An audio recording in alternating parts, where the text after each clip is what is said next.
259번째 희망나 듣도 보도 못한 희곡전. 네 번째 생애 최초 만난 희곡. 두 번째 작품 1월 16일 밤 아인랜드 장.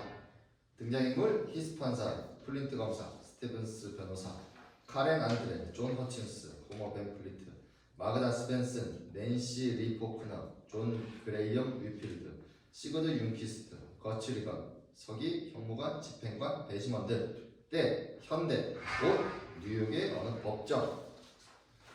1번 뉴욕의 어느 법정이다. 객석이 마치 방청석인 것처럼 법정 장면의 무대가 관객석을 향하고 있다. 무대 중앙 뒷면의 높은 단 위에는 재판장석이 있고 그 뒤에는 재판장실로 통하는 문이, 왼쪽으로는 증언석이 객석을 향해 놓여 있으며 뒤쪽에는 배심원실로 통하는 문이 있다. 재판관석 앞에는 기자석이, 그리고 오른쪽에는 서기의 책상이 놓여 있다. 그리고 그 뒤쪽으로는 증인들이 드나드는 문이 있다. 아래쪽 오른편에는 피고와 변호인석이, 왼쪽에는 검사석이 있다. 벽쪽 왼편에는 12개의 배심원석이, 조금 아래쪽에는 방청객들이 드나드는 문이, 그리고 무대 양쪽에는 방청석으로 내려오는 계단이 놓여있다. 막이 오르면 개정 바로 직전이다. 검사와 변호사는 이미 자리에 나와 있으나 재판장만이 아직 입장하지 않고 있다. 객석의 조명은 그대로 둔 채 서서히 막이 오른다. 기립. 이윽고 히스 판사가 입장한다.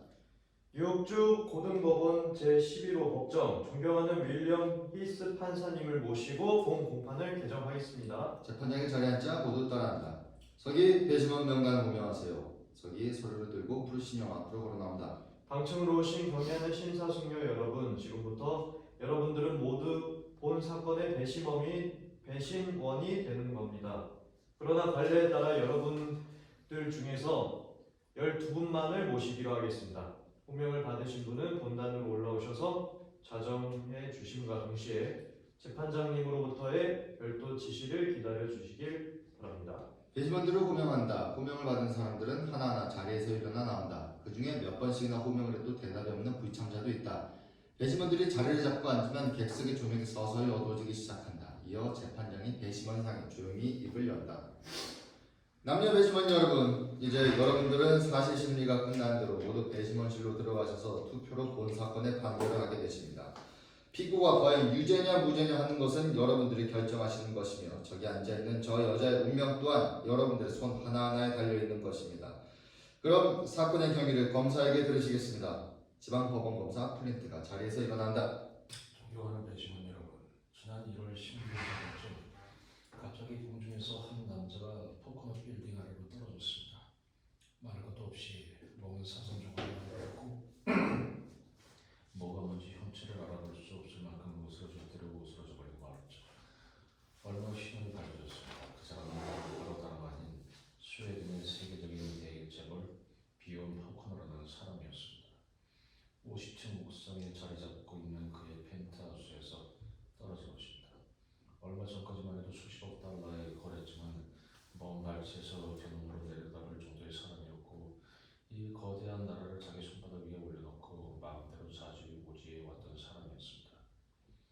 만일 돈이라는 것을 우주의 혈총에다 비유한다면 낮과 밤을 창조하고 정기적으로 썰물과 밀물을 잇게 하는 포커너야말로 고동과 맥박이 용수점치는 우주의 심장과도 같은 존재였던 것입니다.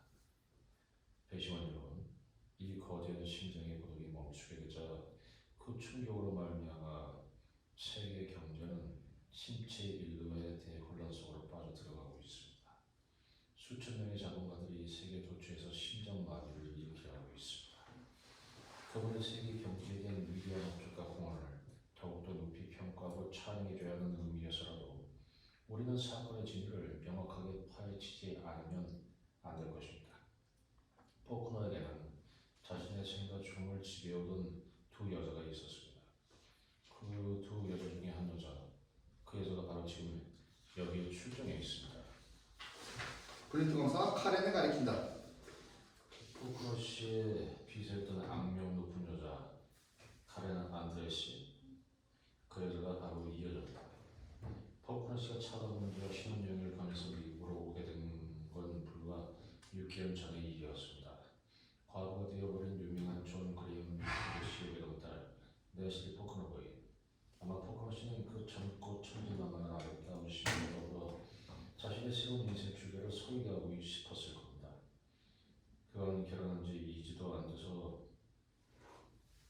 빚을 저 여자를 금방 해고시켜버렸다는 사실 하나만으로도 그걸 입증한 것보다 그러나 되시면 여러분은 아마 이 세상 어디에서도 카란 안드레와 같은 저런 독철스러운 여자를 보지 못했을 겁니다.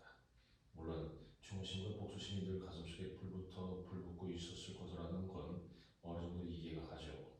하지만 결국 그 중심과 복수심 때문에 1월 12일 밤 그런 끔찍한 사건을 저지르고 말았습니다. 우리는 모두 그의 죽음을 자살이라고 말하고 있습니다. 그러나 포커너 씨는 절대로 자살한 것이 아닙니다. 살해된 것입니다. 바로 저 여자의 손에 의해서 살해된 것입니다. 플린트 검사 카렌을 가리킨다.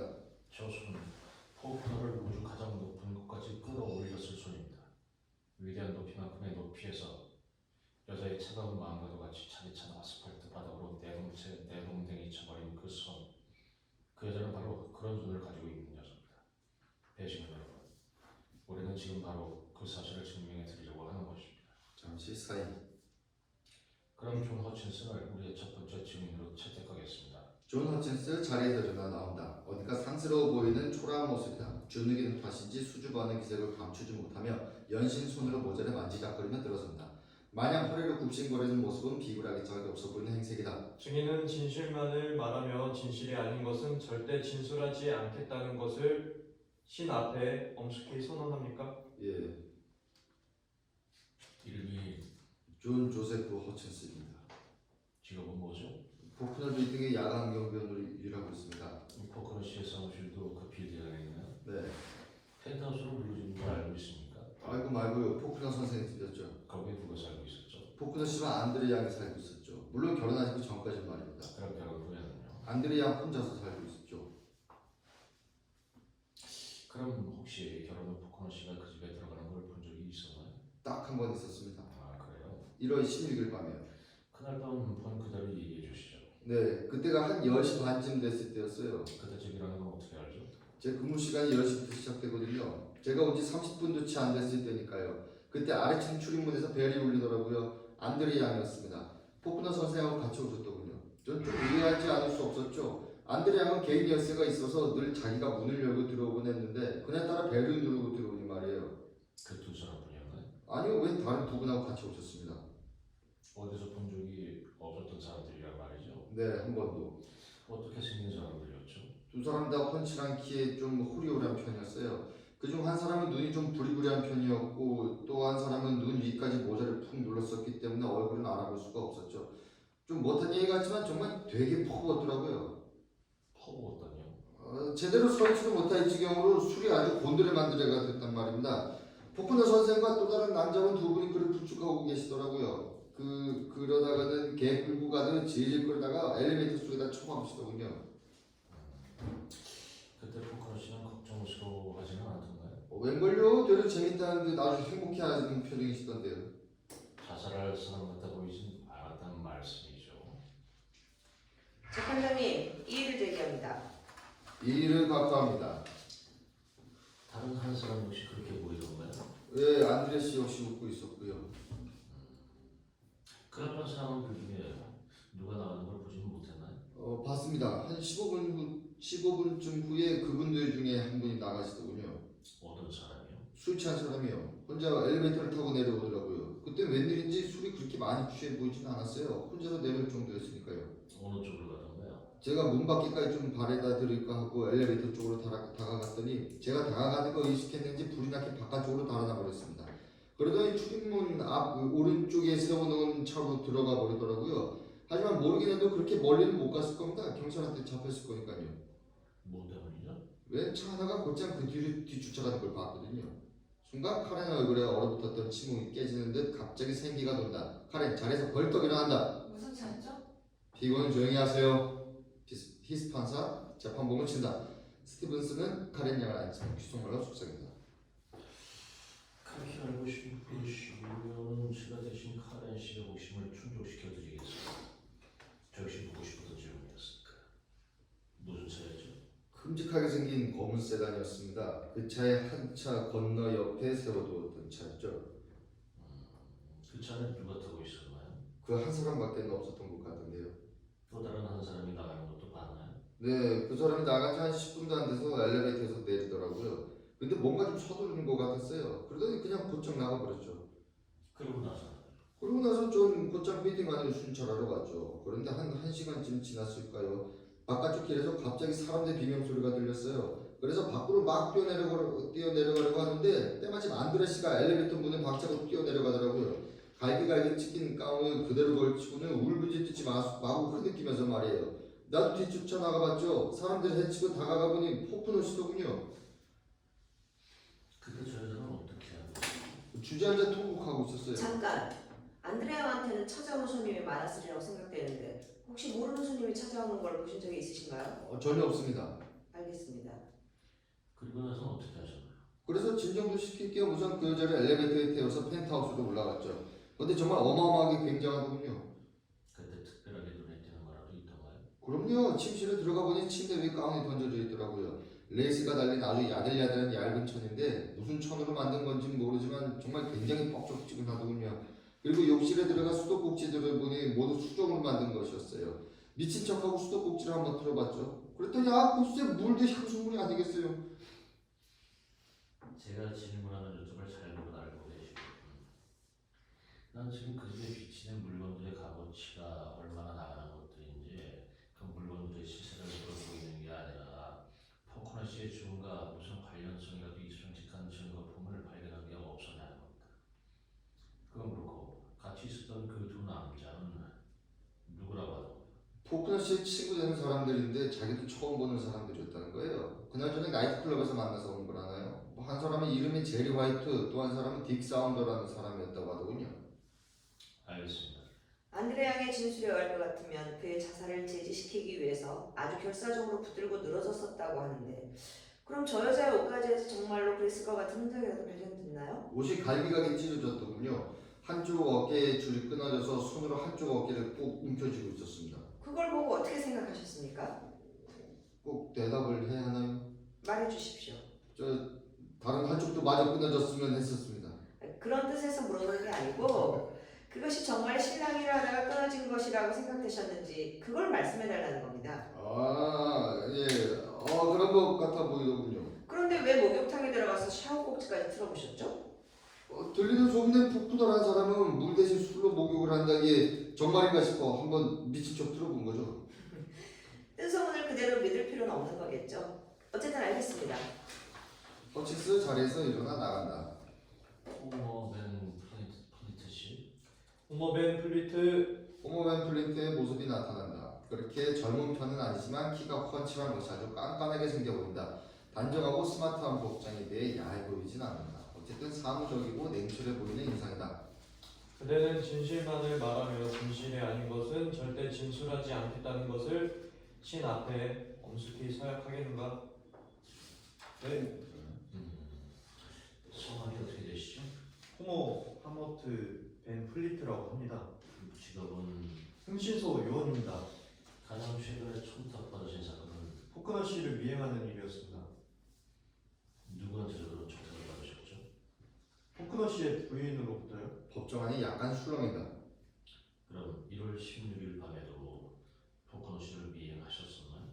네, 그날 목격하셨던 일들을 좀 상세히 말씀해 주실까요? 오후 6시 13분부터 말씀드려야겠군요. 어떻게 그렇게 정확한 시간을 기억하고 계시죠? 그게 제 임무니까요. 기록해 두었다가 부인께 직접 보고를 드려야 하니까요. 알겠습니다. 벤 플리트 고용주에게 자신의 임무 상황을 보고하듯 간단 명료하게 말한다. 포크너 씨는 정장 차림으로 오후 6시 13분 롱아일랜드에 있는 집을 출발, 혼자 차를 몰고 뉴욕까지 왔죠. 꽤 빠른 속도로 몰았습니다. 어디로 가던가요? 포크너 빌딩 안으로 들어갔죠. 그때가 오후 7시 57분이었는데 문은 이미 닫혀 있었고요. 전 빌딩 앞에 차를 세워놓고 차 안에서 기다리고 있었습니다. 9시 35분 정각에 포크너 씨는 카렌 양을 데리고 나왔습니다. 카렌 양 역시 정장을 했고요. 그들은 다시 차를 몰았습니다. 어디로? 그건 아마 아무도 모를 겁니다. 무슨 뜻이죠? 따라가려다가 그만 그 차를 놓쳐버리고 말았으니까요. 그러고 나서 어떻게 하셨나요? 다시 포크너 빌딩으로 돌아왔죠. 언제쯤 다시 돌아오던가요? 정확하게 10시 30분이었습니다. 근데 또 하나의 회색 세단이 그 차를 따라왔었습니다. 포코너 씨는 카렌 양을 앞세워 차에서 내린 다음 카렌 양이 배를 누르러 가는 동안 회색 세단이 서 있는 쪽으로 가서 차 문을 열어주더군요. 역시 정장을 한 키가 훤칠하게 큰 웬 남자가 차에서 내렸습니다. 그리고 둘이서 또 다른 남자를 그 차 안에서 끌어내리더군요. 검은 회색 코트를 입은 사나이였는데 술이 아주 엉망으로 취한 것 같았습니다. 모두 같이 빌딩 속으로 들어갔고요. 근데 당신은 어떻게 하셨나요? 길 건너편 맞은편에 있는 가리스 그릴로 들어갔죠. 전 원래 4시간마다 식사를 하지 않으면 배가 고파서 못 견디는 사람이니까요. 난 출입구 쪽 창가에 앉아서 포크너 빌딩의 출입문 쪽만 바라보고 있었죠. 뭘 보셨죠? 14분이 지나자 검은 회색 코트의 사나이가 출입문을 나와 세단이 있는 쪽으로 걸어가더군요. 근데 뭔가 조급해하고 있는 것 같이 보였습니다. 남쪽 방향으로 차를 몰고 가더군요. 또 다른 사람은 언제쯤 나오던가요? 그로부터 한 10분 후였죠. 빌딩 모퉁이에 세워져 있는 어떤 웬 낯선 차 있는 쪽으로 가더니 키를 열고 그 차 속으로 들어가더라고요. 그 차가 언제 거기에 와 있던 차였는지는 저도 잘 모르겠습니다. 그는 직접 차를 몰고 북쪽으로 달렸습니다. 전에도 포코너 씨가 그 사람들을 만났던가요? 만나는 걸 본 적은 없습니다. 저 역시도 그 사람들을 본 건 그날이 처음이었고요. 다음을 말씀해 주시죠. 그리고 나선 어떻게 하셨나요? 또 기다렸죠. 그때까지도 벤 플리트 씨는 그 가게 안에 앉아 계셨나요? 아니요, 그때 이미 전망탑 위에 올라가 있었죠. 브루크 빌딩 나이트클럽 지붕 위에 있는 곳인데 무도회장 바로 옆 테라스를 지나서 위쪽으로 올라가면 포크너의 방이 마주 보이죠. 마치 손바닥 들여다보듯이 방 안이 훤히 들여다 보입니다. 거기서 뭘 보셨죠? 불이 꺼져 컴컴하더군요. 카렌 양의 흰 가운만이 달빛에 펄럭이고 있는 게 보였습니다. 그녀는 웬 남자를 난간 쪽으로 번쩍 들어 올리더군요. 그 남자 역시 잠옷을 입고 있었어요. 자세히 보니까 포크너 씨였습니다. 그녀가 있는 힘을 다해서 난간 옆으로 그를 밀어붙이더니 들어서 밑으로 내던져 버리더라고요.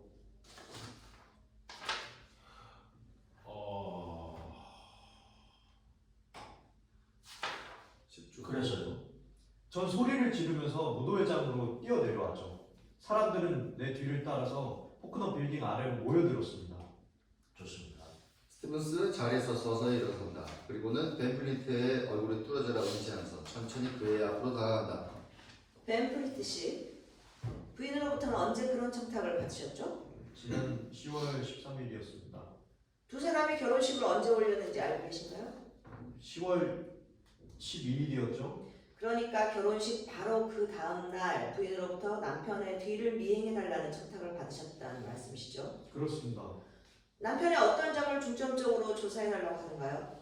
일거수일투족을 다 보고해달라는 것이었습니다. 특히 안드레 양에 대해서 말씀이죠.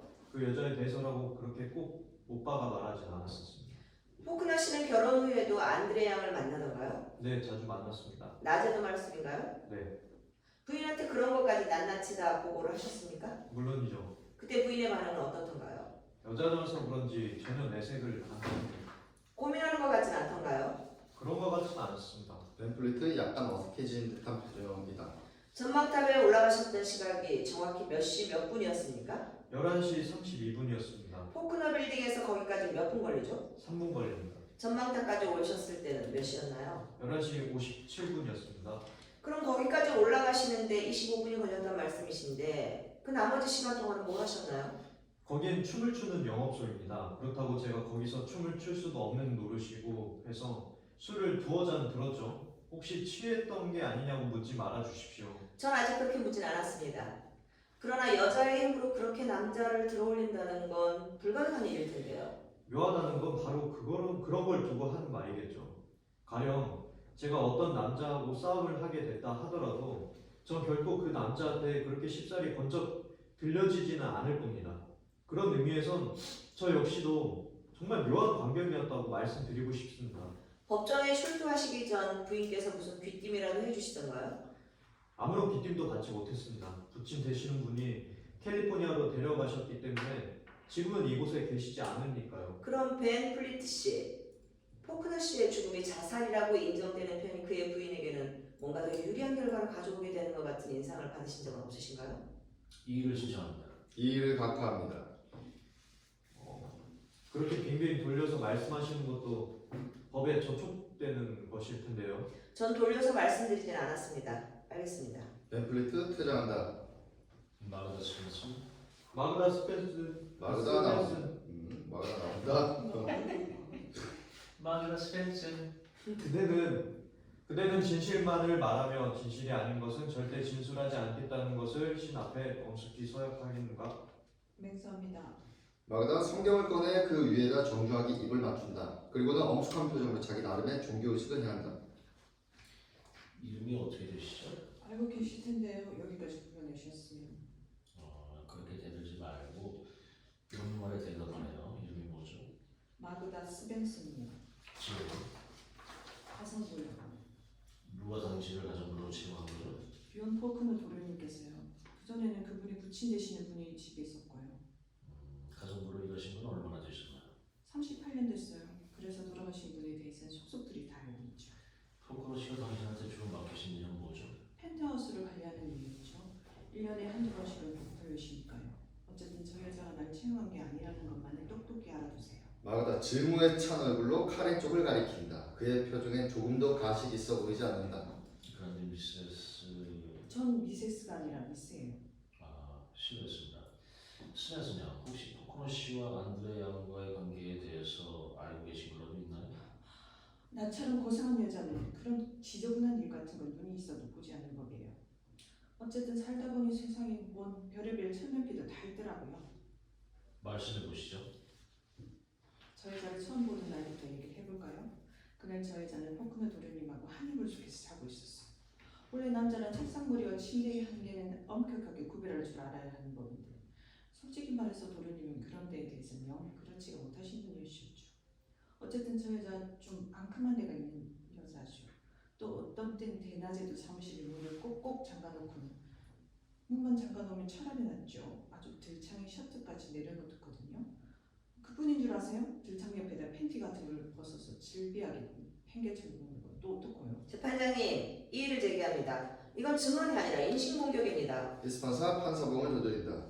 저에게는 신중한 말투로 정중하게 증언해 주시길 바랍니다. 재판장님, 누가 뭐래도 제약은 제약이에요. 스네스냐, 도덕적인 면에서가 아니라 다른 면에서 말씀인데 안드레 양이 포크너 씨에게 손해를 미치겠다고 생각되시는 일이 있으시면 그 예를 들어서 말씀을 좀 해주실까요? 있죠. 있고 말고요. 저 여자한테 뿌린 돈만 해도 얼만데요. 그걸 대충 한번 계산해 보시면 아실 거 아니에요? 예를 들어서 하나 말씀해 주시죠. 네. 언젠가 저 여자의 옷을 백금으로 만들어 주신 일이 있었죠. 망사로 짰는데 비단같이 부드러웠죠. 집안에선 알몸이다 그것만 걸치고 다녔습니다. 도련님께서는 이따금 그걸 벽난로에다 쬐어 손수 저 여자에 입혀주시곤 했었죠. 그래서 어쩐지 저 여자 피부 색깔 좀 보세요. 은빛 같은 광채가 나는 것 같지 않나요? 홀랑 벗겨나 보세요. 정말이지 눈이 부실 정도예요. 어떤 땐 좀 더 뜨겁게 해달라고 부탁하기도 하고요. 그러다가 너무 뜨겁게 쬐어 쿠키 같은 데다가 익어버리기라도 하면 마치 이 교로들이 웃음거리처럼 낄낄거리고 야단법석을 떱니다. 그러면 또 도련님은 쫓아가서 허벅지에 마구 키스를 퍼꺼내. 재판장님, 이의를 신청합니다. 이건 배심원들의 편견을 조장케 하고 법의 공정성을 짓밟는 망언에 불과한 것이라고 본 변호인은 단언한 바입니다. 내버려 두세요, 변호사님. 카렌 베이지먼트를 돌아본다. 순간 그녀의 얼굴엔 야릇한 미소가 스친다. 그 미소는 보통 평범한 여자에게선 찾아볼 수 없는 내맘한 미소다. 존경하는 배심원 여러분, 편견에 거치게 되더라도 전 조금 더 여러분을 원망한다거나 섭섭하게 생각하진 않겠습니다. 법정안이 소란해진다. 재판장이 판사봉을 두드린다. 본인은 본 사건의 변호를 맡으신 스티븐슨 변호사 씨에게 진심으로 심심한 동정의 뜻을 표하는 바입니다. 왜냐하면 승소하게 난 하늘의 별따기보다도 어려운 사건을 이렇게 열렬하게 변호하시느라 진땀을 내고 계시는 말입니다. 조용히 하세요. 그건 월권적인 발언입니다. 포크너 씨는 자신의 결혼에 만족하고 있었나요? 난생 처음으로 행복해 하시는 것 같았어요. 그의 결혼에 대한 안드레 양의 태도는 어땠었나요? 조용했었죠. 마치 돌부처처럼. 저 여자 원래 순간 법정 안이 갑자기 소란해진다. 방청석 왼쪽 문 쪽에 방청석 왼쪽 문 쪽에 있는 낸시 리프 쿠너가 나타났기 때문이다. 갈색 머리에 날씬한 몸매 그리고 마치 하얀 자기처럼 섬세해 보이는 그녀의 하얀 살결은 검은 상복과 너무나도 대조적이다. 방청석의 눈이 일제히 그녀에게로 쏠린다. 카렌도 천천히 고개를 돌려 그녀를 바라본다. 그러나 낸시는 그녀를 거들떠보지도 않는다. 플린트 역시 경탄을 금할 길이 없는 듯 한참 동안 멍하니 서서 바라보고 있다. 절 부르시는 줄 알았어요. 물론 정인으로 부르시는 거겠죠. 그렇습니다. 근데 좀 캘리포니아에 계신 줄 알았는데요. 몰래 빠져나온 거예요. 아버지께서는 제가 여기 오는 걸 허락하지 않으시니까요. 하지만 남편에 대한 제 의무를 뭐든지 물으시면 정성껏 대답하겠습니다. 정말 여러 가지로 죄송합니다. 부인, 저쪽으로 좀 앉으시죠. 조금만 기다리시면 됩니다. 그녀는 방청석 오른편에 있는 의자에 가서 앉는다. 방금 푸크너 씨 결혼에 대한 앙드레의 태도에 대해 말씀하셨습니다. 아주 잠잠했다고 말씀드렸죠. 그런데 결혼식이 있은 지 며칠 지난 어느 날 밤에 혼자 몹시 흐느껴 우는 걸 본 일이 있죠. 나중엔 엉엉 소리를 내서 울고 있더라고요. 모르긴 해도 그게 아마 평생 처음 물어보는 걸 거예요. 정말 그렇게도 슬펐을까요? 슬퍼요? 천만에요. 저 여자는 그런 일로 눈물을 흘린 그런 여자는 아닐걸요. 결혼식이었던 바로 그날 밤에는 웬 남자를 집에 끌어들여 부정한 짓을 하는 걸 제 눈으로 직접 봤다니까요. 법정 안이 몽성된다. 카렌마저 놀란 표정이다. 부정한 짓을요? 누구하고요? 웬 남자라고요? 저도 처음 보는 남자예요. 그 얘기를 좀 해주시죠. 전 결혼식장에 갔죠. 아, 정말 꿈같이 아름다운 광경이었어요. 그렇게도 잘생긴 도련님, 그리고 백합같이 아름다운 자태에 하얀 드레스를 입고는 전 마치 제가 낳은 자식들이 결혼식을 보고 있는 것 같은 심정이었어요. 그래서 저 부끄러운 줄도 모르고 목을 놓고 마냥 울었죠. 주책 없이. 마그다 갑자기 목소리가 돌변하면서 사나운 눈길로 카렌을 가리킨다. 그러나 저 여자는 결혼식장에 오지 않았어요. 집에 있던가요? 펜트하우스 정원에 나가 있었죠. 좀 어둡긴 했지만 전 똑똑히 봤어요. 둘이서 꼭 껴안고 있는 거. 애가 어스러지라 하는 말이에요. 남자는 저 여자의 허리에 그를 부러뜨리듯이 뒤로 젖히고는 입술에다 마구 키스를 퍼붓죠. 혹시 입술이 나가 떨어지지 않나 모르겠네요. 그리고 나서는 한참 뭐라고 얘기를 하더라고요. 들어보지 않아서 무슨 얘기를 하는 건지는 모르겠지만 어쨌든 무슨 달콤한 얘기를 주고받는 것만은 틀림없었어요. 그러다가는 저 여자의 손등에도 또 키스를 했고요. 근데 어찌나 입술을 오래 갖다 대고 있는지 떨어지길 기다리느라고 아주 지겨서 끝났어요. 하도 떨어지질 않길래 그냥 제 방으로 돌아가 버렸죠. 혹시 그 남자의 이름을 알고 계신가요? 몰라요. 그 후로는 그 남자를 한 번도 못 보셨나요? 딱 한 번 봤어요. 1월 16일 밤에. 법정이 다시 술렁인다. 그때 얘기를 좀 해주시죠, 스펜슨요. 그날따라 저 여자는 좀 수상했어요. 절 부르더니 오늘 집에 가서 쉬라는 거예요. 전 좀 의심쩍은 생각이 들었어요. 뭐가요? 제가 쉬는 요일은 목요일이거든요. 근데 제가 쉬겠다고 하지도 않았는데 하루를 더 쉬라는 말이에요. 그래서 전 쉬고 싶지 않다고 했죠. 그러니까 오늘은 제가 별로 필요 없다는 거예요. 그래서 할 수 없이 나도 집으로 가버렸죠. 몇 시쯤에요? 한 4시쯤이에요. 그렇지만 하도 수상쩍은 생각이 들어서 밤에 다시 와봤죠. 몇 시쯤에요? 10시쯤 됐을 거예요. 불은 컴컴하게 꺼져 있고 집안에는 아무도 없었죠. 한 11시 반쯤 됐을까요? 사람들이 올라오는 소리가 들렸어요. 도련님이 저 여자하고 같이 올라오시는 거예요. 그래서 전 살금머리 빠져나왔습니다. 빠져나오다 보니까 웬 남자 둘이 같이 올라오더라고요. 그 중에 술이 잔뜩 취해서 올라오는 사람은 처음 보는 사람이었어요. 그럼 다른 또 한 사람은 아는 사람이었단 말씀이신가요? 그렇죠. 그날 밤 저기 저 여자하고 같이 있었던 바로 그 남자였어요. 키가 크고 눈도 꼭 딱부리같이 부리부리해서 금방 알아봤죠. 알겠습니다, 스펜슨요. 마그다는 증언석으로 떠나려고 한다. 잠깐 저하고 몇 마디만 더 하실까요? 왜요? 전 할 말 다 했어요. 몇 가지 질문에 대답만 해주시면 됩니다. 당신은 방금 안드레 양이 웬 남자와 키스하는 걸 보셨다고 분명히 말씀하셨습니다. 네, 분명히 그랬죠. 그때 밤이었고 밖은 어두컴컴했다고 하셨는데 네, 컴컴했었어요. 그리고 1월 16일 밤 저 여자의 행동을 감시하기 위해 다시 돌아왔을 때 안드레 양이 포크너 씨와 함께 들어오는 걸 봤으며 들키지 않기 위해서 부랴부랴 그 집을 빠져나왔다고 말씀하셨습니다. 제 말이 맞나요? 기억력이 좋으시네요. 술 취한 남자의 인상은 어떻던가요? 그걸 제가 어떻게 알아요? 밖은 어두웠을 뿐만 아니라 몰래 빠져나오느라 얼굴을 들여다볼 틈도 없었는데요. 그러셨겠죠. 밖은 어두웠고 당신은 몹시 급하셨을 테니까요. 그렇다면 묻겠는데 두 사람의 손님 중 한 사람이 전에 안드레 양과 같이 있었던 바로 그 남자였다는 건 어떻게 알았죠? 자세히 확인해 볼 경황도 없었을 테고 또 봤다고 하더라도 슬쩍 한번 봤을 텐데요. 마그다 종교적인 힘으로 자신의 감정을 억제하려고 했습니다. 전 신앙생활을 하는 여자예요. 다시 한번 신 앞에서 분명히 말씀드려두겠지만 그때 그 사람이 틀림없어요. 틀림없단 말이에요. 그렇다면 알겠습니다. 감사합니다, 스페스냐. 마그다가 힐끔 카린 쪽을 쳐다보면서 조심스럽게 증언석을 떠난다. 다음 순간 사람들의 시선이 낸시에게 쏠린다. 다시 분위기가 엄숙해진다.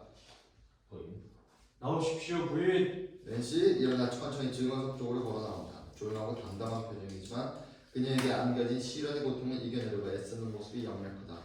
남편에 대한 자신의 의무를 충실하게 수행해 보려는 마음의 다짐이는지도 모른다. 그대는 진실만을 말하며 진실이 아닌 것은 절대 진술하지 않겠다는 것을 신 앞에 엄숙히 서약하겠는가? 네, 성함을 말씀해 주실까요? 낸시리 포크너예요. 죽은 귀연 부끄러 씨와의 관계는? 그이는 나의 남편이었고 전 그의 아내 되는 사람이에요. 기억하시기조차 싫겠지만 그래도 몇 가지 여쭤봐야겠습니다. 이미 마음의 준비는 다 했습니다. 포커 씨를 처음 알게 된 게 언제쯤이십니까? 8월이에요. 어디서 만나시게 됐나요? 무도회 초대에 갔다가 처음 알게 됐어요. 그때 얘기 좀 들려주실까요? 산드라의 소개로 알게 되었는데 우리는 그날 밤 함께 춤을 추게 됐어요. 한참 춤을 추다가 보니까 우리도 모르는 사이에 어느 연못이 있는 곳까지 왔었죠.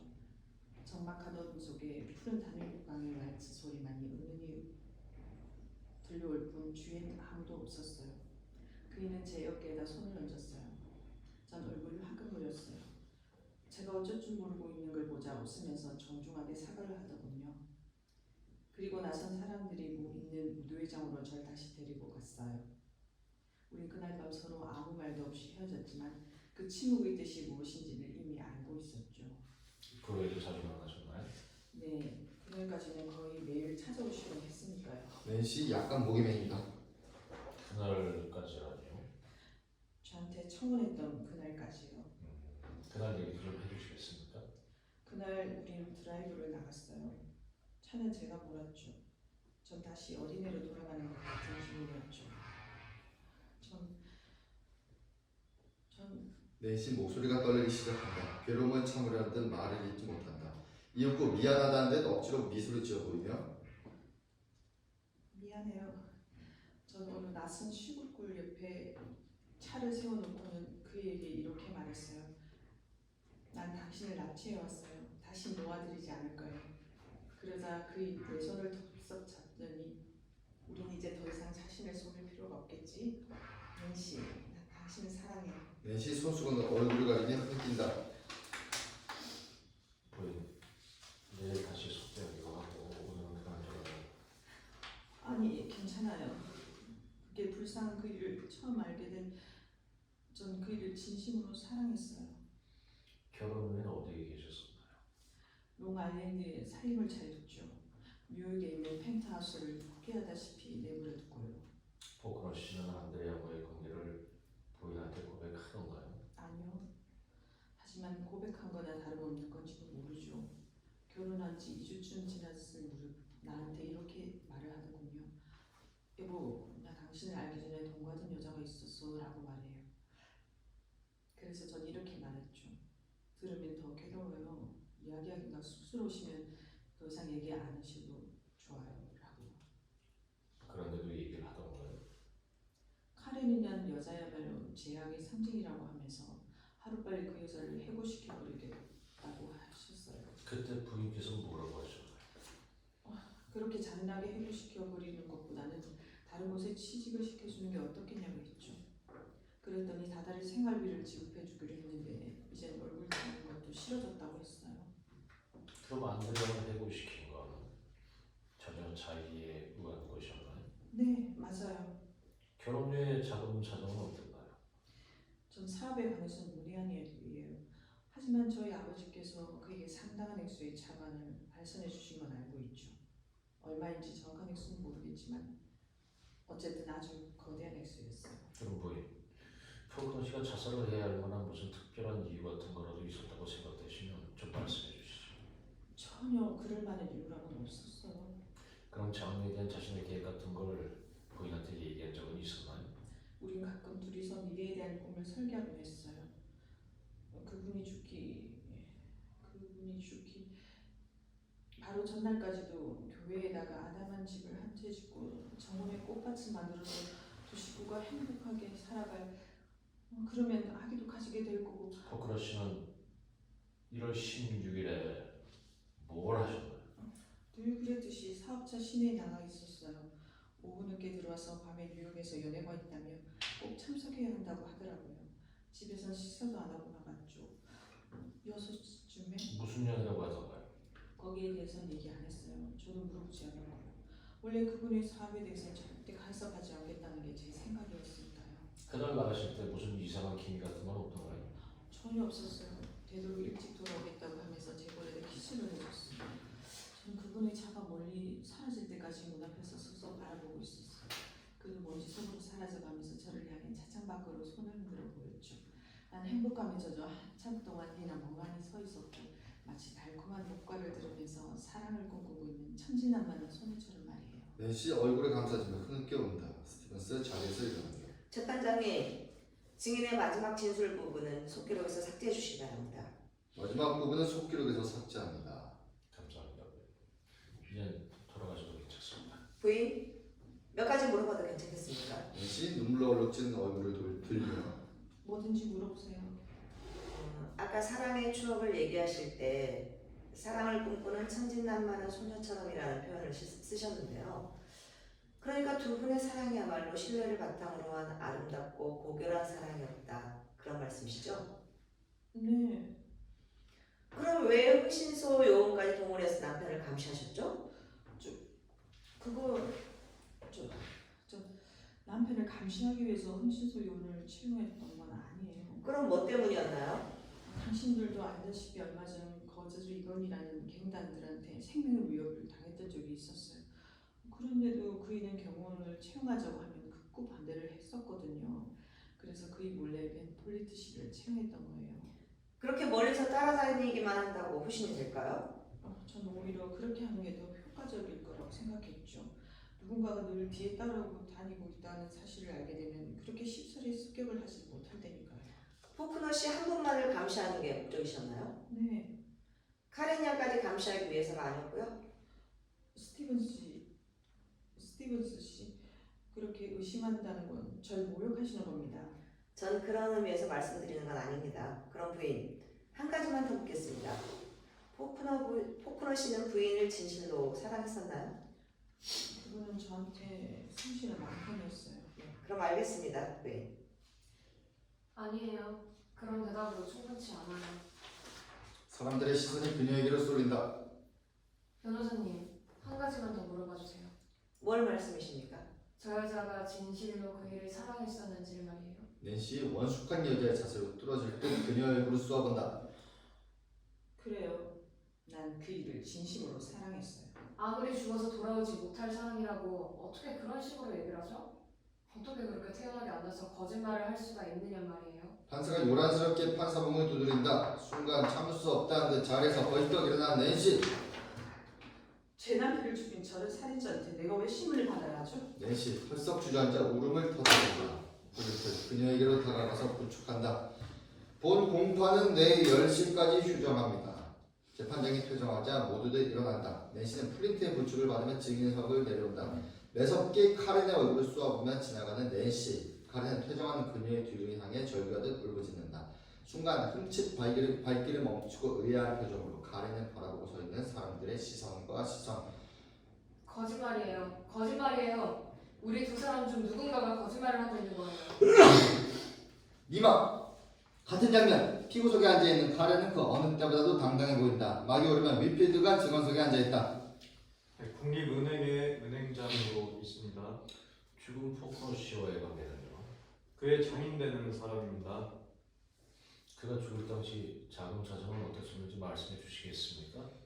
한마디로 아주 절망적이었습니다. 그래서 저희 은행에서도 그의 기업을 일으켜볼 생각으로 2,500만 달러의 장기 차관을 해주었죠. 그 돈은 결국 공중에 떠버린 결과가 되어버리고 말았습니다. 절망적이라는 것을 알면서 왜 그런 엄청난 금액을 대출해 주셨습니까? 그는 내 사위고 또 딸아이가 행복하게 사는 걸 보는 일이 저에겐 더 없는 낙이기도 하니까요.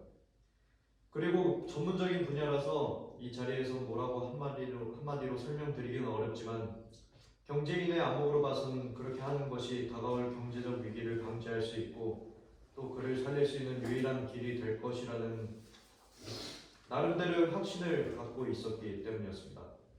그럼 따님과의 가정 생활은 원만했었나요? 나는 가정의 화목이야말로 이 세상에 무엇보다도 중요한 것 중에 하나라는 것을 늘 주장해왔던 사람입니다. 그런 의미에서 보면 정말 제 딸아이는 결혼 하나만은 잘한 거죠. 위피드 씨와 포커 씨를 평소에 어떻게 보고 계셨나요? 성격상으로는 약간 맞지 않는 점도 없진 않았죠. 하지만 한 뱃속에서 난 쌍둥이도 서로 성격이 다르니까 그냥 뭐 어쩔 수 없는 거고 뭐 어쨌든 그 사람은 자기밖에 모르는 이기적인 데가 좀 있긴 있었어요. 감사합니다. 위필드 씨, 제가 듣기로는 대출 문제를 놓고 두 분이 몹시 다투신 적이 있었다고 들었는데 대출을 주선해 주시지 않으려 하셨던 이유는 뭐죠? 잘못 알고 계시군요. 전 제 딸을 위해서라도 혹시 쓸데없는 곳에다 투자를 하려는 게 아닌가 싶어서 한동안 망설이긴 했지만 어떻게 해서든지 대출을 받게 해줘야겠다는 생각엔 변함이 없었습니다. 그런데 왜 재판이 채 열리기도 전에 서둘러서 캘리포니아로 떠나버리셨죠? 그 돌발적인 비극으로 말미암아 딸아이의 모습은 초췌해지고 해서 그의 건강을 위해서라도 그곳으로 데리고 가야겠다고 생각했기 때문입니다. 그토록 따님을 사랑하십니까? 당연하죠. 그럼 따님이 원하시는 거면 무엇이든지 서슴지 않고 다 해주시겠군요. 그렇다고 말할 수 있습니다. 어떠한 대가를 지불하고서라도 말씀이죠. 그렇습니다. 따님이 원한다면 남자까지도 말씀이십니까? 이 있습니다. 계속하세요. 저 여자를 해고시키라고 포크너 씨에게 강제 통촉 같은 걸 띄우신 적은 없으셨나요? 유도 신문을 하시는 건가요? 제 딸아이는 저런 여자 따위한테 질투할 예가 아닙니다. 저 여자 따윈 남편의 속옷보다도 더 관심이 안 가질 테니까요. 남자들이란 어느 때고 한 번쯤은 누구나 다 그런 과정을 거치는 거 아닙니까? 그럼 석방시키자는 진정서라도 내보시지 그러십니까? 판사님, 우린 지금 위피드는 얼굴이 불그락부르락해지며 발을 구른다. 재판장의 판사봉도 소용이 없다. 낸시 역시 분해서 어쩔 줄 모르겠다는데 자리에서 벌떡 일어선다. 아버지! 아버지! 이런 무례하게 당신 내가 누군지 알아? 당신 같은 사람 하나쯤은 개미 새끼 밟아버릴 수 있는 사람이야. 감사합니다, 위필드 씨. 위피드는 일어나 방청석 쪽에 앉아있는 낸시의 곁으로 가 앉는다. 낸시는 다정하게 그의 손을 잡아준다. 그럼 저의 첫 번째 증인으로 시거드 융퀴스트 씨를 출석시키겠습니다. 시거드 융퀴스트 씨. 시거드 융키스트 씨, 율키스트가 들어와 증언석 앞에 선다. 30세가 약간 넘은 남자다. 좀 순진하게 생긴 얼굴이지만 겁이 많은 탓인지 경륜질을 잘한다. 스웨덴식의 말투다. 그대는 진실만을 말하며 진실이 아닌 것은 절대 말하지 않겠다는 것을 신 앞에 엄숙히 서약하니까? 예, 이름은요? 시거드 율키스트입니다. 직업은요? 포크나 선생님 비서로 일하고 있었습니다.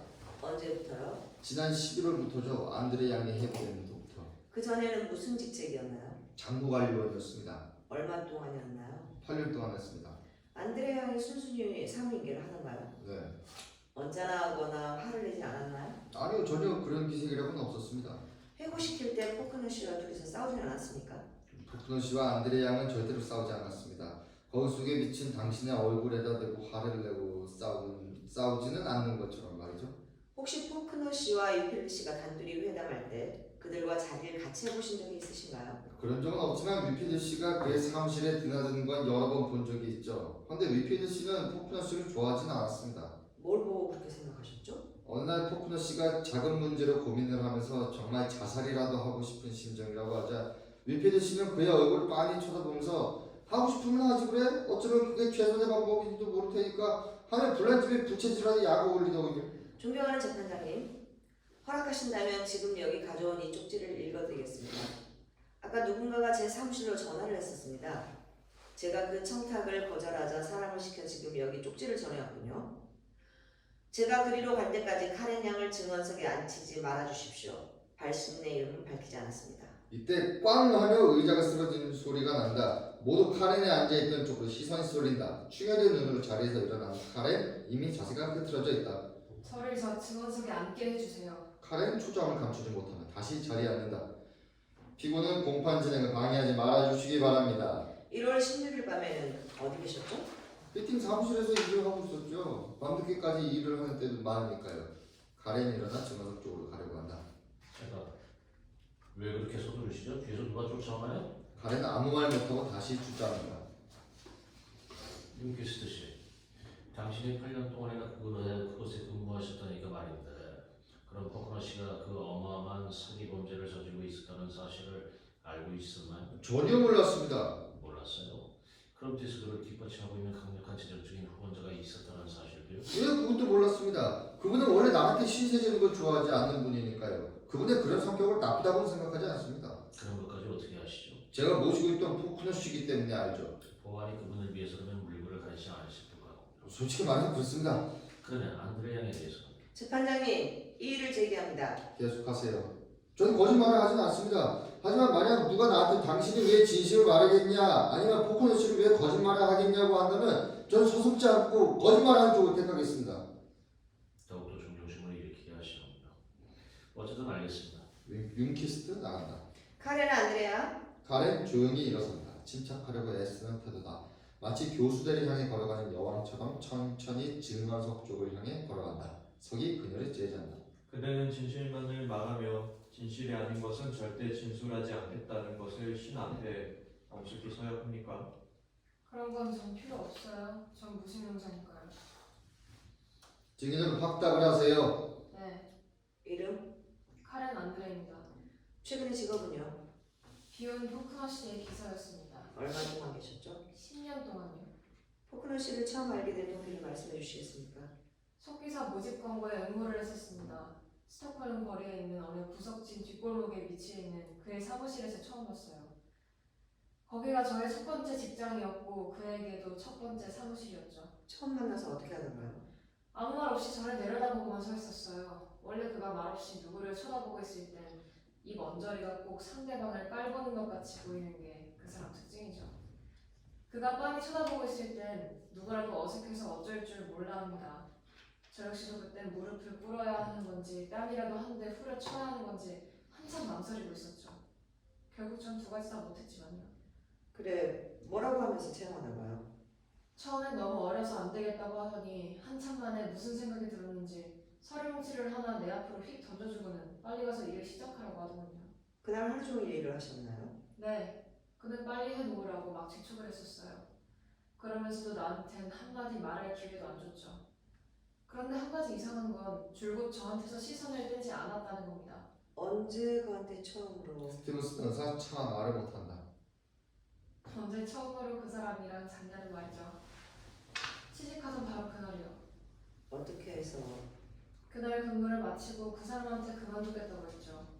그랬더니 아무 말 없이 내 얼굴을 빤히 쳐다보더니 다짜고짜 애인이 있느냐 묻더라고요. 없으니까 없다고 했죠. 그랬더니 1000크로네를 줄 테니 사무실 뒷방으로 가져가 하면서 제 스커트를 막 벗기려고 하질 않겠어요. 완강하게 거절하자 저를 번쩍 들어서는 뒷방으로 데리고 왔죠. 얼마 후 난 주섬주섬 옷을 입었고요. 그날 저녁 거기서 그이하고 같이 밤을 새웠어요. 그러니까 바로 그날부터 같이 일을 하게 되셨던 거군요. 네, 10년 동안을요. 처음으로 우리가 100만 크로네를 모으게 됐을 무렵 그는 나를 버리고 비엔나로 여행을 떠났어요. 집시의 노래라는 음악이 연주되는 어느 레스토랑에 앉아 우리의 여행을 즐기기로 됐죠. 1000만 크로네를 벌었을 땐 뉴델리로 갔었죠. 겐지스 강의 모래사장에 걸어보기도 하고 신의 제물로 노예들을 바쳤다는 옛날 사원들의 돌계단을 오르내리기도 했죠. 우리가 뉴욕으로 오게 됐을 땐 2500만 크로네를 벌었을 때였어요. 우린 비행기를 한 대 사서 조종사를 두고 뉴욕 상공을 누비고 다닐 수가 있었죠. 호크너는 발 밑을 내려다보며 머리카락을 깃발처럼 휘날리면서 뉴욕 상공을 자기 집 지붕처럼 날아다녔어요. 하지만 그걸로 만족하지 않고 또 욕심을 부렸죠. 단기간에 세계 각국에다 반개 회사를 설립할 계획을 추진하고 있었어요. 엄청난 자본이 투입되어 있죠. 그 바람에 결국 대출을 받지 않으면 안 되게 됐던 거예요. 전 재산을 담보로 대출을 받긴 했지만 이익금보다는 이자 지출이 더 많았어요. 언제부터 그렇게 기울기 시작했나요? 1년이 좀 넘나 봐요. 그래서 미국으로 다시 더 오시게 된 건가요? 국립은행으로부터 단기 차관을 얻어내기 위해서였죠. 하지만 거절당하고 말았어요. 그의 딸, 바로 저 여자가 개입되기 직전까지만 해도 말이에요. 그 얘기를 좀 해주실까요? 바로 그 즈음에 포크너는 저 여자를 만나게 됐던 거예요. 저 여자는 첫눈에 그에게 반했죠. 그러던 어느 날 그이는 저한테 와서 이런 얘기를 하거든요. 저기 이젠 담보로 저당 잡을 거라고는 하나밖에 안 남았어. 그걸 저당 잡고 잠깐 동안만이라도 좀 빌렸어야겠어. 라고 말이에요. 그래서 전 그래요. 근데 그게 뭔데요? 하고 물었죠. 그랬더니 자기를 가리키면서 자기 몸뚱이가 바로 그 유일한 담보물이라는 거예요. 전 놀라지 않을 수가 없었죠. 그러면서도 전 내색을 안 하고 낸시한테냐고 물어봤죠. 아무 말 없이 고개만 끄덕이더라고요. 전 그때 아무 말도 하지 않았어요. 그럴 때 아무 말도 하지 않는다는 게 결코 쉬운 일은 아니죠. 결국 전 좋아요 포크너 하고 허락했죠. 그래서 포크너 씨가 낸시 형한테 청혼을 하게 됐던 거군요. 천만에요. 저 여자가 그이한테 먼저 청혼을 해놨던 거죠. 어떤 방법으로 말합니까? 저 여자는 그이를 차에 태우고 드라이브를 나갔던 거예요. 그리고 어느 한적한 시골길 옆에다 차를 세워놓고는 그이한테 이렇게 말했어요. 난 당신을 납치해왔어요. 이젠 당신을 놔주지 않을 거예요. 라고 말이에요. 그리고 저 여자는 또 뻔뻔스럽게도 내가 당신을 사랑하고 있다는 건 당신도 잘 알고 있으면서 뭘 그래요? 난 내가 원하는 것에 대해선 그만한 대가를 지불하겠어요. 전 그만한 여유는 있는 여자니까요. 하더라는 거예요. 그래서 그이는 대가라는 게 뭐지? 하고 물었더니 당신의 사업을 구제할 수 있는 1000만 불의 대출이라고 하더라고요. 낸시 화를 참지 못하는 듯 자리에서 벌떡 일어선다. 거짓말이에요. 어떻게 저런... 비슷한 사고문 두드린다. 조용히 하세요. 법정을 소란하게 하는 사람은 퇴정을 명하겠습니다. 유피드는 낸시에게 귓속말로 뭐라고 속삭이며 그녀의 자리에 앉힌다. 그때 포크너 씨는 뭐라고 대답했나요? 그건 당신에겐 너무나 과분한 짐이야 라고 했대요. 그랬더니 나한텐 돈 같은 거 필요하지 않아요 하더라는 거예요. 그래서 이건 어디까지나 거래에 지나지 않는 것이고 인간의 감정이란 돈으로는 살 수 없는 것이니 종국에 가선 아무것도 남지 않을 거야 라고 타일렀다는 거예요. 하지만 저 여자는 난 당신 이외에는 아무것도 원치 않아요. 당신은 그것으로 돈을 벌게 되면 되는 거고 난 또 그걸로 당신을 갖게 되면 만사 해결되는 거죠. 라고 말하더라는 겁니다. 결국 그렇게 해서 계약이 성립됐던 거죠. 그럼 그 사람들의 결혼에 대해서 붕괴를 느끼지 않으셨나요? 천만에요. 우린 항상 전쟁에 임하는 것 같은 마음 자세로 모든 사업에 임하고 있었으니까요. 그럼 왜 당신을 결혼한 지 2주 만에 해고시켜 버렸나요? 강요를 당했기 때문이었죠. 약속을 이행하지 못하겠다는 거였어요. 이유는요? 동거하고 있다는 이유죠. 그럼 해고시킨 다음에 약속을 이행했나요? 아니요, 또 거절을 했죠. 다른 조건을 붙여서 말이에요. 무슨 조건이었나요? 그의 기업체에서 나오는 모든 이윤을 총관리하겠다는 조건이었죠. 포크너 씨는 그 조건에 동의했나요? 아니요, 그럼 대출 문제는? 끝내 거절이었죠. 그래서 어떻게 하셨죠? 위필드 씨의 2,500만 달러짜리 재정 보증서를 위조했죠. 그걸 어떻게 하시죠? 저도 같이 그 일을 도왔으니까요. 법정안이 소란해진다. 스티븐스는 흠칫 놀란 표정이다. 클린턴은 싱긋이 의미 있는 미소를 지어 보인다. 도왔다고요? 이자 독촉은 자꾸 날라오고 그걸 무마시킬 능력도 없었을 뿐 아니라 여기저기 사막으로 손을 뻗쳐봐도 이때 벼락한 방청석 문이 활짝 열리며 키가 훤칠한 여행복 차림의 웬 사나이가 뛰어들어온다. 잠깐만 기다려요. 순간 카렌은 거의 기절 초풍이나 할 듯이 자리를 박차고 일어선다. 플린트, 위피드 그리고 법정 안에 있는 모든 사람들도 겁에 질린 얼굴로 일제히 자리에서 일어선다. 리건이다. 갱 두목 리건이야. 이건 제발 아무 말 말아주세요. 제발 부탁이에요. 이게 대체 어떻게 된 일이에요? 네? 재판장이 마구 판사봉을 두드린다. 그러나 아무 소용이 없다. 카레, 당신은 모르고 있을 거야. 당신은 아직도. 재판장님 제발 부탁이에요. 저 사람한테 진술시키지 말아주세요. 뭐 때문이죠? 뭐 때문에 진술을 시키지 말라는 거죠? 조용히들 하세요. 재판장님 저 남자는 절 사랑하고 있어요. 절 해치려 하고 있어요. 거짓 증언을 할 거예요. 제발 저 사람 얘기는 믿지 말아주세요. 제발. 카렌 도전적인 눈초리로 리건을 쏘아본다. 카렌, 이젠 당신의 희생들 모두가 다 무의미하게 끼치고 말았어. 포크너는 죽었어. 뭐라고요? 포크너가 죽었다고요? 그래, 죽었어. 아니, 그럼 여지껏 죽은 줄 모르고 있었단 말입니까? 카렌은 아무 말이 없다. 이윽고 기절한 듯 의식을 잃은 채 그 자리에 푹 쓰러져 버리고 만다. 법정관은 더욱더 소란해지는데 산마, 동일한 부대, 내시와 위피드 그리고 유키스트가 방청석에 앉아있다. 상복으로 갈아입은 카렌은 고개를 푹 숙인 채 초췌한 모습으로 쥐죽은 듯이 앉아있다. 아직도 침착성을 잃지는 않은 듯하나 얼굴이 아주 헬쑥해져 있다. 존경하는 재판장님, 본관은 본 사건과 깊은 관련성이 있다고 인정되는 리건을 증인으로 채택하려고 했으나 이미 자취를 감춰버렸고 우리가 그를 마지막으로 본 것은 리건 문을 열고 들어서나 플린트리 안에 걸어 들어온다. 누가 차취를 감췄단 말입니까? 필요하시다고 생각되면 언제든 불러주십시오. 기꺼이 보내드리겠습니다. 리건 피고석에 앉는다. 진행하세요. 카렌야, 카렌이 증언석으로 걸어 나온다. 점막에서와 같은 기백이라고 찾아볼 수가 없다. 카렌 양은 본 사건의 모든 진상을 알고 있나요? 아니요. 진술 내용을 번복할 용의는요? 없어요. 어제 그 자리에 섰을 때 누구를 방어해줄 목적으로 그 자리에 섰었나요? 비온 포크너를요. 아직도 그러실 필요가 있다고 생각하나요? 이젠 더 이상 그럴 필요가 없게 됐어요. 아직도 자살이라고 주장하고 싶으신가요? 아니요. 포크너는 자살하지 않았어요. 자기 손으로 목숨을 끊은 게 아니에요. 이제 저를 어떻게 하셔도 좋아요. 전 모든 걸 얘기하겠어요. 전 지금까지 거짓 증언을 했어요. 변호인한테까지 거짓말을 했어요. 고의적으로 말이에요. 하지만 거짓말이 아니었던 부분도 있어요. 이제 그 나머지 얘기를 하겠어요. 옥상 위에서 남자를 떨어뜨린 건 저예요. 하지만 그건 죽은 사람의 시체였어요. 포크너가 아니었단 말이에요. 좀 더 자세히 말씀해 주실 수 있을까요? 자살한 것처럼 꾸미기 위해서였어요. 성공하면 어디로 몰래 숨어버리려고 말이에요. 우린 무엇보다도 그 일을 도와줄 수 있는 사람이 꼭 필요했어요. 그래서 리건을 선택했던 건가요? 네. 어떤 점에서 리건이 적합한 인물이라고 생각하셨나요?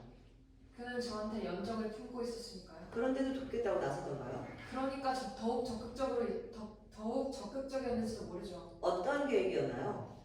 우선 리건이 시체를 구해오기로 했죠. 그렇다고 그 목적을 위해서 리건이 누굴 죽인 건 절대로 아니에요. 1월 16일 밤 오툴이라는 사람이 라이벌인 갱단한테 총에 맞아 죽었어요.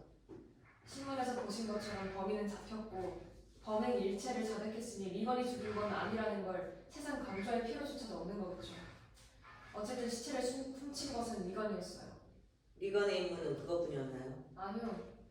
포크너를 비행기에 태워서 남아메리카까지 데리고 가는 일도 그가 맡은 일이었죠.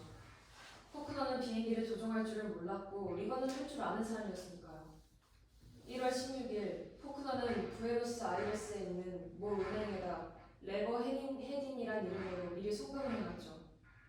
한 달 후 부에노스아이레스에 있는 콘티넨탈 호텔에서 셋이 만나기로 하고 말이에요. 그때까진 무슨 일이 있어도 서로 아무 연락 말기로 했었죠. 그날 밤 얘기를 좀 들려주시죠. 그날 밤 포크너가 제 집으로 왔어요. 우린 같이 식사를 하고 9시 30분에 리건의 집으로 가서 시체를 차에 실어서 다시 빌딩으로 갔죠. 난 빌딩 주위를 살피기 위해 제 열쇠를 사용하지 않고 일부러 벨을 눌렀던 거예요. 우린 정말 파티에서 즐겁게 놀다 온 사람처럼 모두 정장을 했죠. 그리고 마치 술 취한 사람을 데리고 오는 것처럼 둘이서 그를 부축하고 엘리베이터 안으로 들어갔어요. 그런 다음 어떻게 했죠? 옷을 갈아입히고는 우린 서로 헤어졌어요. 카렌 목소리를 떨지 않는다. 의식적으로 동정을 받기가 싫어서다. 다만 고통스러운 기억을 되씹고 싶지 않을 뿐이다. 포크너가 먼저 나가고 조금 있다가 리건이 나갔어요. 그들은 시내에서 10마일쯤 떨어진 곳에 비행기를 대기시켜 놓고 거기서 만나기로 했던 거였죠. 전 1시간 동안 우두커니 서 있었어요. 집안은 그저 적막하기만 하고 정말 무서워서 견딜 수가 없더군요. 포크너의 잠옷을 꺼내 얼굴에 뒤집어 쓰고 침대 위에 누워버렸죠. 적막한 고요 속엔 시계의 초침 소리만 들려왔어요. 1시간쯤 지났을까요? 비행기가 뜨는 소리가 들리더군요. 전 가운을 마치 심한 신랑이나 버렸었던 것처럼 갈기갈기 찢었죠. 그리고 있는 힘을 다해. 알겠습니다.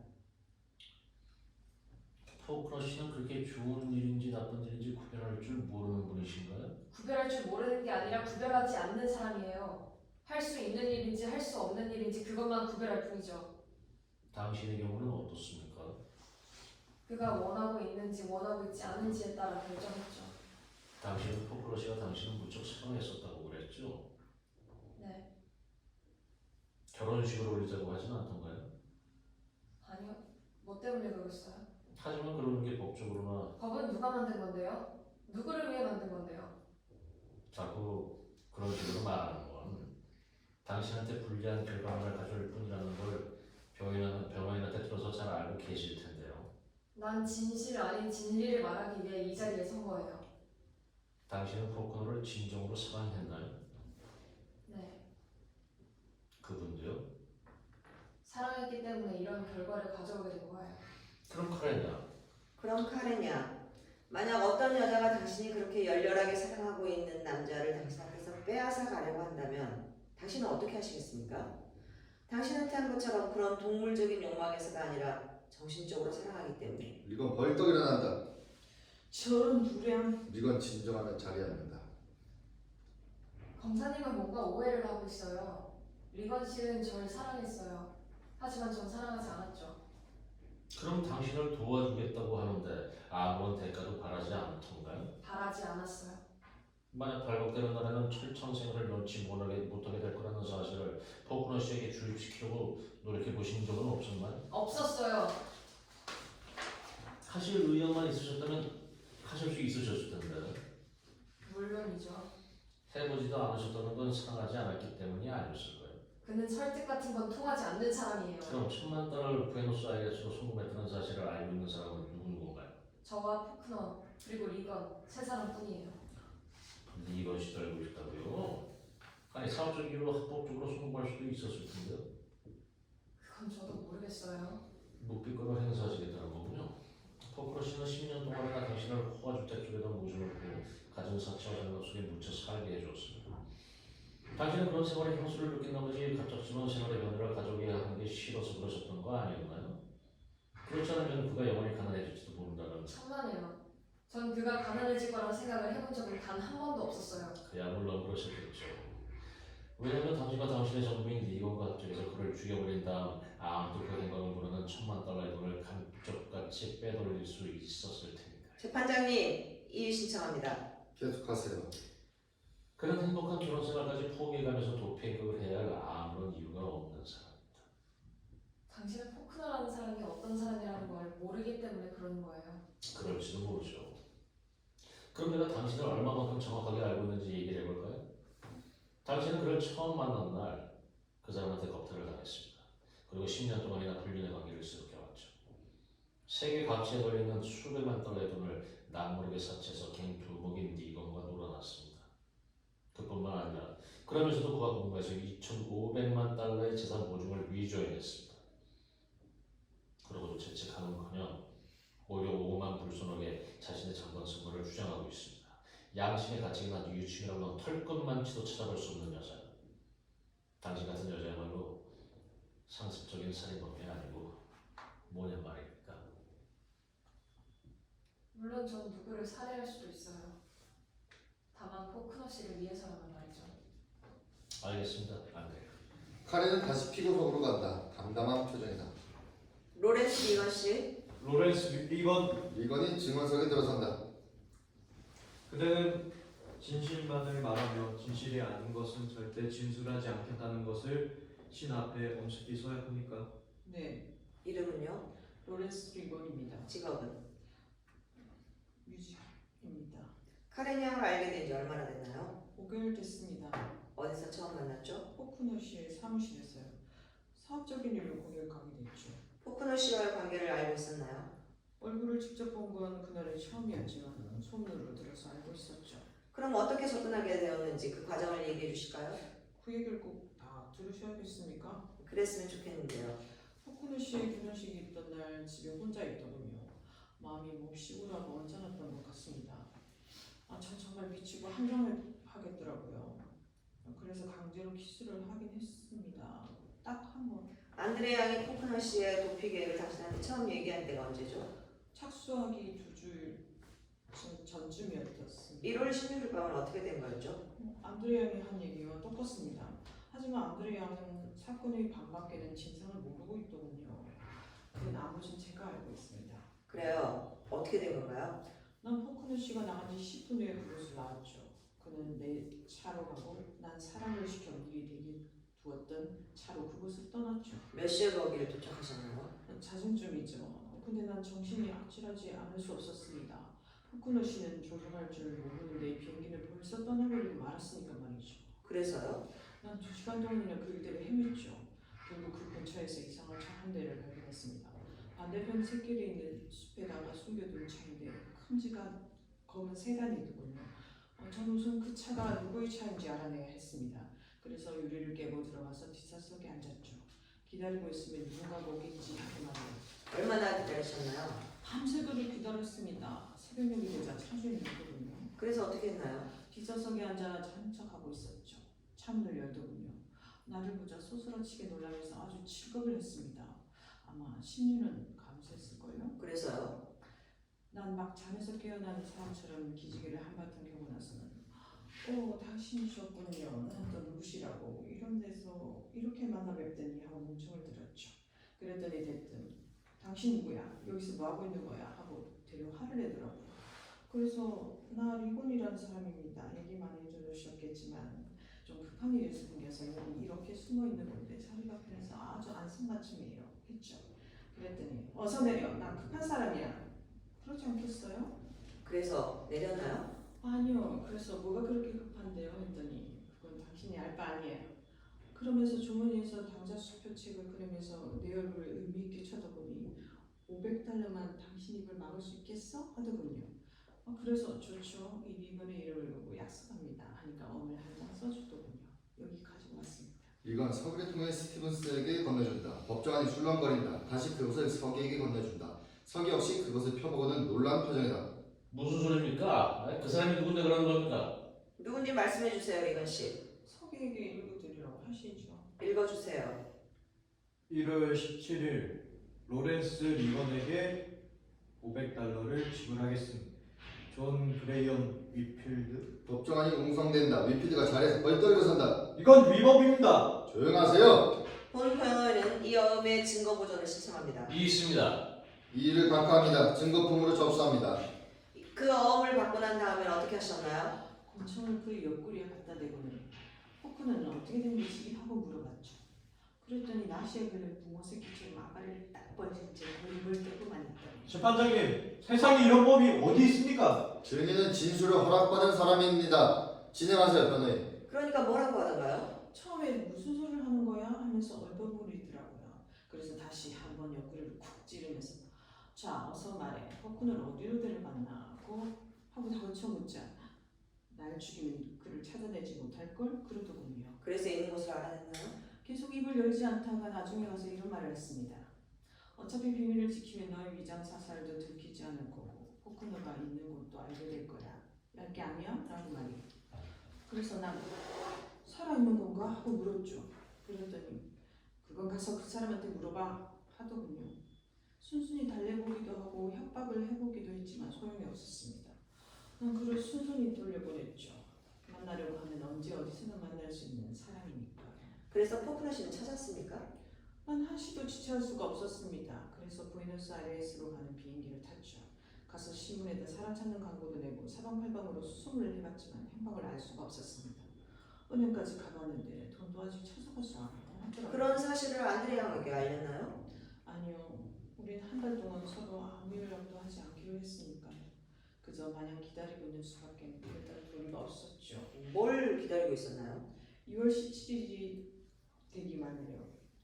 입술을 깨물면서 호텔방에 앉아있는 여산수 같은 나날을 기다렸지만 그는 끝내 나타나지 않았습니다. 그래서요.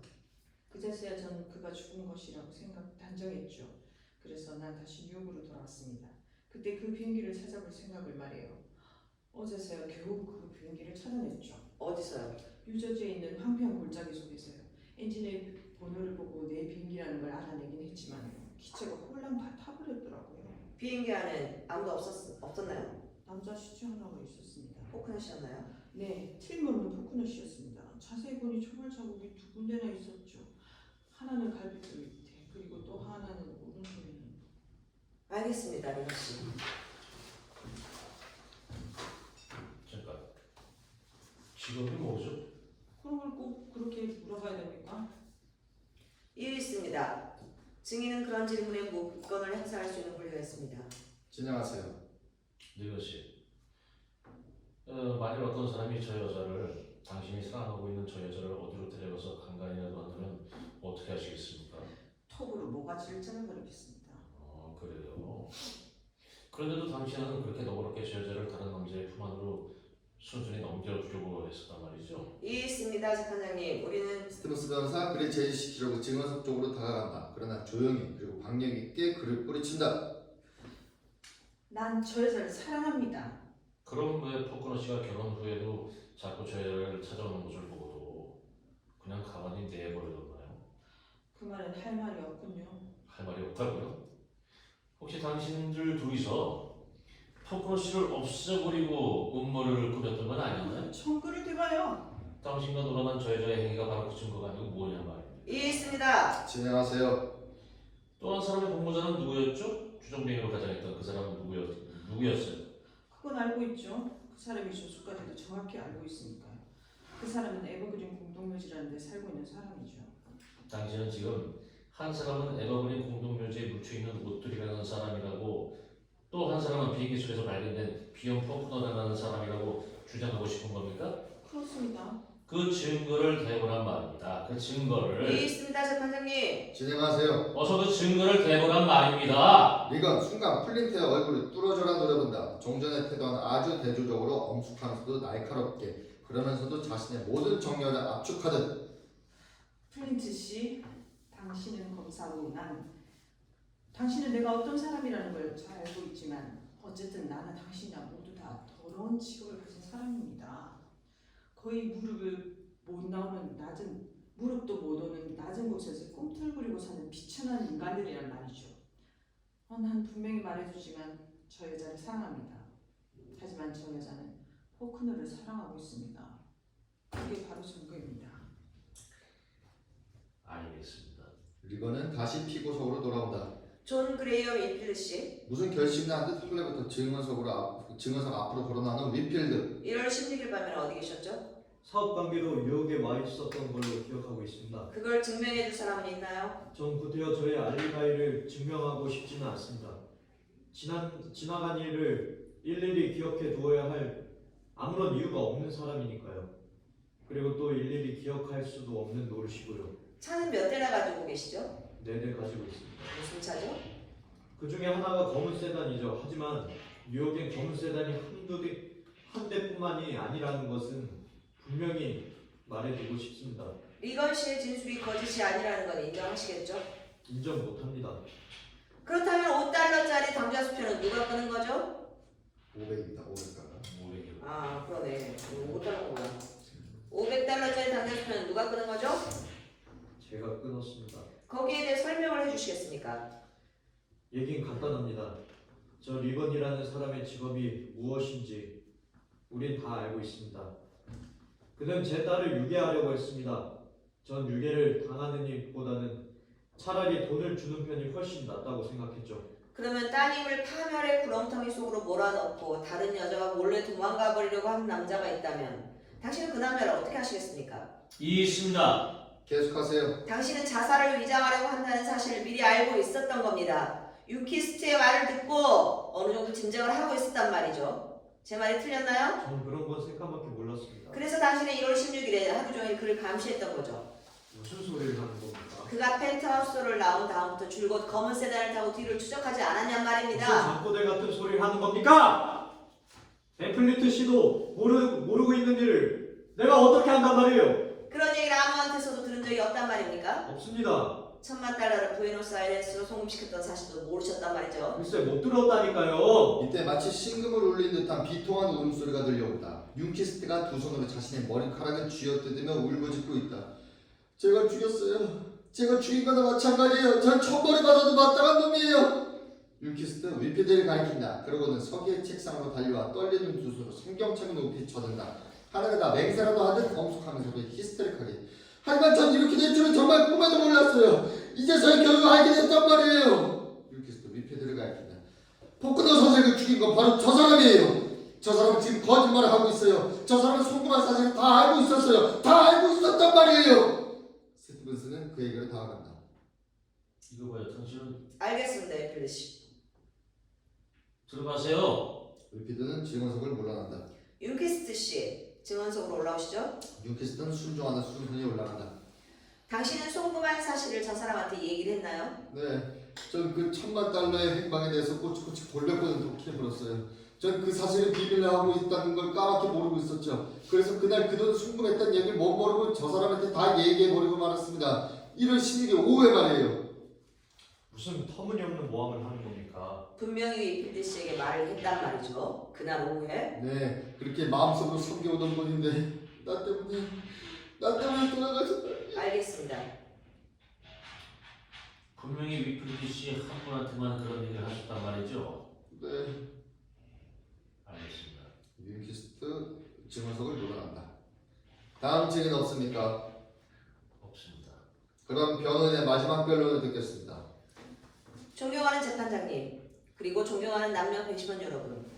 이제 여러분은 한 여자의 운명을 결정하게 되었습니다. 여러분께서는 카레나 안드레 양이라는 이 한 여자 피고인의 죄를 판결하시기 전에 바로 비용 포크너라는 한 남자에 대한 죄의 유무부터 먼저 판결해 주시길 간곡히 부탁드리는 바입니다. 여러분, 포크너라는 남자는 그 누구한테도 비굴하게 굽신거릴 줄 모르고 살아온 사람입니다. 아니, 포기할 줄도 후회할 줄도 뉘우칠 줄도 모르고 살아온 사람입니다. 만일 그가 그럴 줄 아는 사람이었다면 여기 여러분 앞에 앉아있는 이 여자야말로 유죄 선고를 받아 마땅한 여자일 것입니다. 그러나 여러분, 슬픈 얘기긴 하지만 세상 남자들이란 모두 약간의 사기성과 범죄성을 타고난 족속입니다. 그러한 속성이 핏줄 속에 용해되어 있다는 사실을 솔직하게 인정하신다면, 아니, 아직도 이 세상은 그런 남자들에 의해서 지배되고 통솔되어 가고 있다는 이 엄연한 사실 또한 인정하신다면, 과오를 저지를지언정 자신의 속성과 자신의 자존을 끝내 배신하지 않고 오직 자신의 의지와 소신으로 일관해왔던 그 남자에 대해 우리는 오히려 존경과 경의를 표해야 할 것이며, 그 남자의 지배 아래 한 남자만을 위해 무조건 맹종하고 무조건 신봉해왔던 이 순박한 여인의 심정에 대해서도 우리는 또한 이해와 동정을 아끼지 말아야 할 것입니다. 여러분, 지금 여러분 앞에 재판을 받고 있는 이 여인은 누굽니까? 카렌이라는 일개 여자 피고인이지 않는 걸까요? 아닙니다. 이 여인은 곧 지금 이 여인을 지배하고 계시는 남녀 배심원 여러분 자신들일 것입니다. 이제 곧 이 여인에게 광명의 빛을 던져주실 분들은 여러분 자신들이신 것입니다. 감사합니다. 그럼 다음은 검사의 논고가 있겠습니다. 존경하는 재판장님, 존경하는 배심원 여러분, 여러분께서는 방금 변호의 입을 통해 그 어마어마한 사기꾼이자 악랄한 범죄자인 포커너라는 사람에게, 아니 사회학의 첨단을 걷고 있고 선량한 시민의 증오의 대상이 되고 있는 갱단들에게뿐만 아니라 수세기 동안 전통적으로 내려온 여자로서의 본분과 본연의 자세를 망각한 저런 악독한 여자에게 무죄 선고를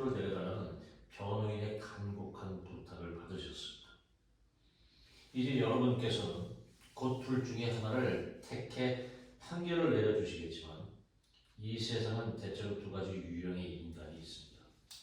그 하나는 질서와 봉사와 의무를 충실하게 이행하며 살아가는 사람이요.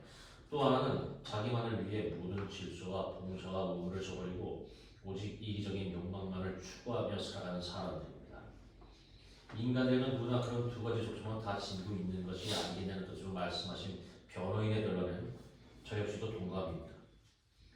그러나 남자는 자신의 상락보다는 더 높은 목적을 위해서 태어난 것이라는 사실을 인정하신다면 사랑이란 침실에서만 이루어지는 것이 아니라 응접실에서도 부엌에서도 그리고 난로가에서도 이루어지는 것이라는 사실을 인정하신다면 아니 난로가에 둘러앉아 남자의 허황된 욕망과 오만 불순한 자기 도취를 여자의 정신적인 희생으로 능히 개조시킬 수 있다는 사실 또한 인정하신다면 타락한 윤리가 올바른 도덕 앞에 다시는 머리를 들지 못하도록 공명정대한 판결을 내려주시기를 여러분 앞에 간곡히 부탁드리는 바입니다. 감사합니다. 배심원 여러분. 남녀 배심원 여러분, 이제 곧 여러분들은 피고 안드레 양에 대한 공정한 판결을 내리게 되겠습니다. 포크너 살인 사건에 대해 안드레 양이 과연 유죄인가 무죄인가 하는 것은 오직 여러분의 현명한 판단에 달려 있는 것입니다. 이제 형무관이 여러분들을 배심원실로 안내해 드릴 겁니다. 형무관이 배심원들을 호위하고 배심원실로 들어간다. 이윽고 무대 조명이 서서히 꺼지면서 관객의 기억을 새롭게 하듯 지금까지의 증인들이 양쪽 무대 끝에서 하나씩 나와 자기들이 증언했던 진술 가운데서 가장 중요하고 아이러니한 부분만을 한마디씩 번갈아가며 되풀이한다. 흰 조명은 증인들의 얼굴 부분만을 비친다. 다음과 같은 순서로. 좀 못한 얘기 같지만 정말 엄청 퍼부었어요. 제대로 설치도 못할 지경이었으니 말이에요. 포크너 선생하고 또 다른 남자분하고 두 분이서 글을 부축하고 계셨죠. 그리고 개를 끌고 가는 질질 끌어다가는 엘리베이터 속에다 갖다 쳐박았죠. 그녀는 웬 남자를 난간 쪽으로 밀어붙였습니다. 그 남자 역시 잠옷을 입고 있었어요. 자세히 보니까 포크넛이었습니다. 그는 아무런 의식도 없는지 전혀 반항도 하지 않았었어요. 그녀는 있는 힘을 다해 난간 옆으로 그를 밀어붙이더니 들어서 밑으로 내던져 버렸습니다. 그러자 공중으로 붕 뜨면서 아래로 떨어져 버린 거죠. 집에선 알몸에다 그것만 걸치고 다녔습니다. 너무 뜨겁게 쬐어 피부 같은 데다 익어버리기라고도 하면 마치 이 교도들의 웃음소리처럼 낄낄거리고 야단 법석을 그러면 또 도련님은 달려가서 허벅지에 마구 키스를 퍼붓곤 하죠. 교회에다 아담한 집을 한 채 짓고 정원에다가 꽃밭을 만들어서 두 식구가 행복하게 살아갈. 그렇게 되면 아기도 갖게 될 거고. 무릎이 안 되는 낮은 곳에서 꿈틀거리고 사는 비천한 인간이란 말입니다. 그것도 모르면서 콧대만 세우고 입만 나불거리는 당신은 뭡니까? 난 저 여자를 사랑합니다. 하지만 저 여자는 포크너를 사랑하고 있습니다. 그게 바로 증거입니다. 포크너 선생이 정말 자살이라도 할 심정이라고 하니까 위피도 씨는 그의 얼굴을 빤히 쳐다보면서 싸늘한 눈초리로 하고 싶으면 하지 그래? 어쩌면 그게 최선의 방법일지도 모를 테니까 하며 불난집에 부채질하듯 약을 올리고 있었습니다. 그렇게 하는 게 단골 경제적 위기를 방지할 수도 있고 또 그를 살릴 수 있는 유일한 길이 될 것이라는 나 나름대로의 확신을 갖고 있었습니다. 그는 좋고 나쁨을 구별할 줄 모르는 게 아니라 구별하지를 않는 사람이에요. 할 수 있는 일인지 없는 일인지 그것만을 구별할 뿐이죠. 마지막 증언이 끝난 후에도 무대는 잠시 컴컴한 그대로다. 조명이 천천히 밝아지면 배심원들이 속속 자리에 앉는다. 차렷! 피고는 일어나 배심원 쪽을 향해 주십시오. 카레는 일어나 배심원 쪽을 향해 고개를 든다. 배심원 여러분께서도 피고를 향해 서주시기 바랍니다. 판사님, 표결되셨나요? 됐습니다. 그럼 선고를 내려주시기 바랍니다. 만일 무죄로 연극을 끝내고 싶다면 무죄를 선고합니다. 카렌 순간 멍한 표정이다. 천천히 손을 들어 담담하게 그러나 엄숙한 어조로 말한다. 배심원 여러분, 저의 남편이었던 포크너의 이름으로 여러분께 감사를 드립니다. 만일 유죄로 연극을 끝내고 싶다면 유죄를 선고합니다. 순간 마치 석구처럼 아무 반응이 없다. 우리는 항소를 제기하겠습니다. 항소는 하지 않겠습니다. 배심원 여러분, 유죄 판결을 내려주심으로 해서 저로 하여금 자살을 하지 못하도록 배려해 주신 데 대하여 진심으로 감사드리는 바입니다. 네, 여기까지